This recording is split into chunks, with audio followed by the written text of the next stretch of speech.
And basically what we did was just talk about different issues related to women and our battles throughout life and the battles of other women that aren't as privileged as ourselves that live in third world countries. Girls start dating, you know, like having Yes. So I think the fact that we talk to other girls and their opinions about themselves as women are very complementary because it kind of shows all the different perspectives that we have and how we think about ourselves. Hi, today is February 16th, and we are gathering together to start the underpainting of the canvas. We are drafting these paints and deciding whether to change it to something else or not among ourselves. This one actually is for like you can flip my ass.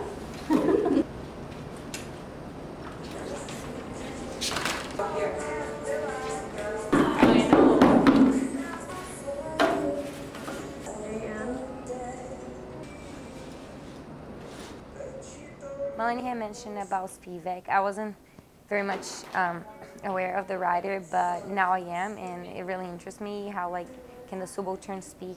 And we are not actually so much subaltern because we're quite elites in our countries. No wonder we are here.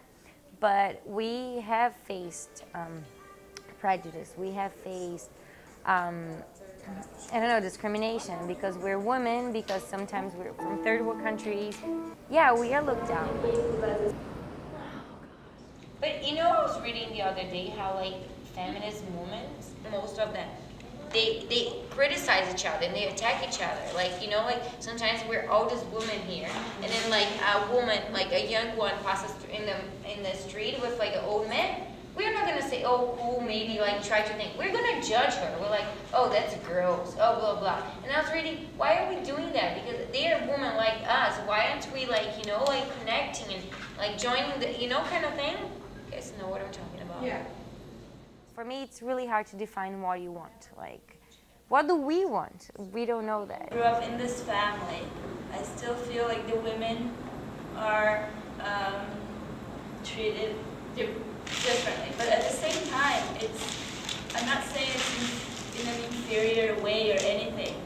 I think it's a cultural thing, a huge cultural thing in Brazil that women will do the kind of like domestic work. It's just embedded in society because you can't really separate. There's violence, there's religion. It's like the largest Catholic nation in the world, Brazil.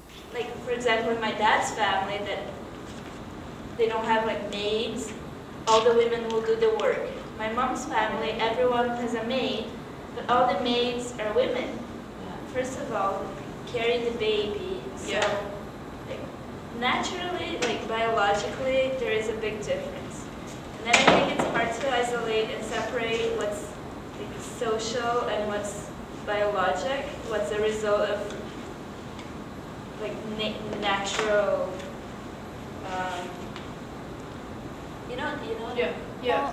I think education is very different in South American countries than from here with respect to women, because, well, first of all, for higher socioeconomic status women, in my experience, I went to school and I had to take classes related to home maintenance and sewing and cooking. Meanwhile, guys were able to do classes related to wood cutting and things like that that women weren't allowed to take.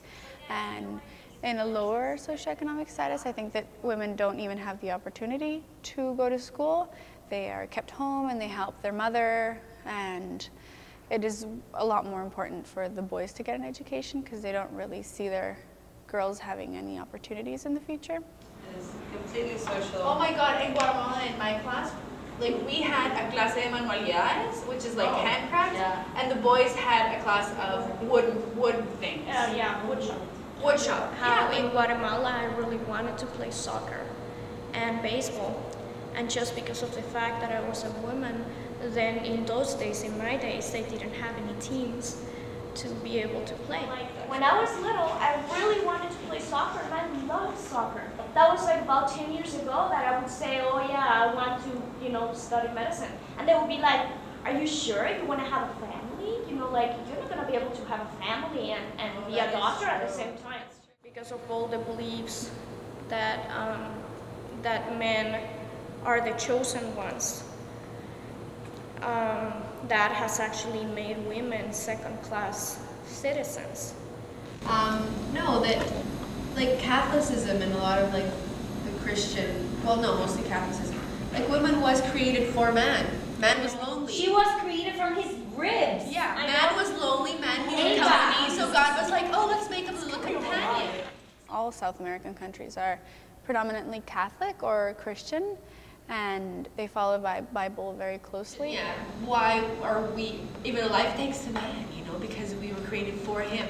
So like a woman is there to serve his husband. Right. They expect a woman just to be for the man and to please the man and to cook for him and clean for him, and that's their sole purpose, and it is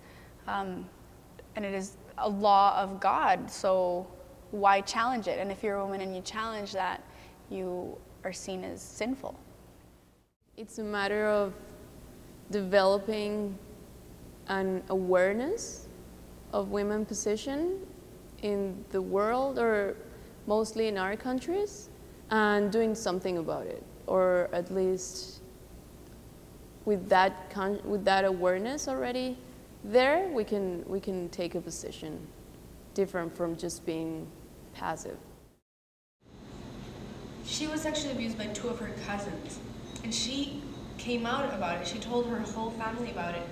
And like, did they even question the cousins? They didn't. They just called her a liar and a whore.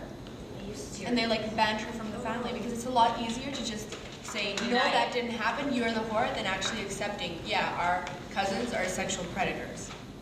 In my country, in Colombia, people from low stratas, they live overpopulated. So there's way too much people in a small space, and that has led many times to sexual abuse, especially with children and women in the houses between families. So that's a problem that we experience in our countries. But in Latin America, no. You get raped, you're reported to the police, they won't do anything. So no, because even the police, they sexually abuse a lot of people, I learned so much from like other people talking and from others' experience, and it's really like crazy when sometimes like I thought that was funny, because people actually want to talk. People want to talk about these things, and they never do because they don't have the chance to say it. And sometimes when you ask, they have so much to say about those things. And then we were there, and then people were saying all this intimate stuff, and we're like, whoa.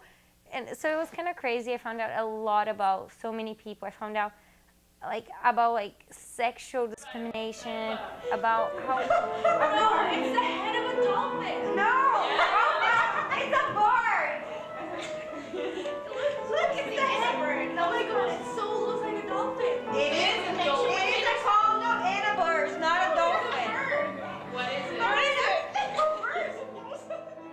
I've learned a lot being in Canada about because there's not such a clear division between women and men, and I find that whenever I go home and I really clash with discriminatory and really machista ways of thinking. Like sometimes I have crazy fights with my dad when I go home, and I mean, okay, yeah, his way of thinking, yeah, he's conservative and that's the way he was brought up, but maybe he can change it, and I always try to do that, even if it's a tiny change, even if it's if he's not used to picking up his plate and putting it on the table because he thinks my mom should do it.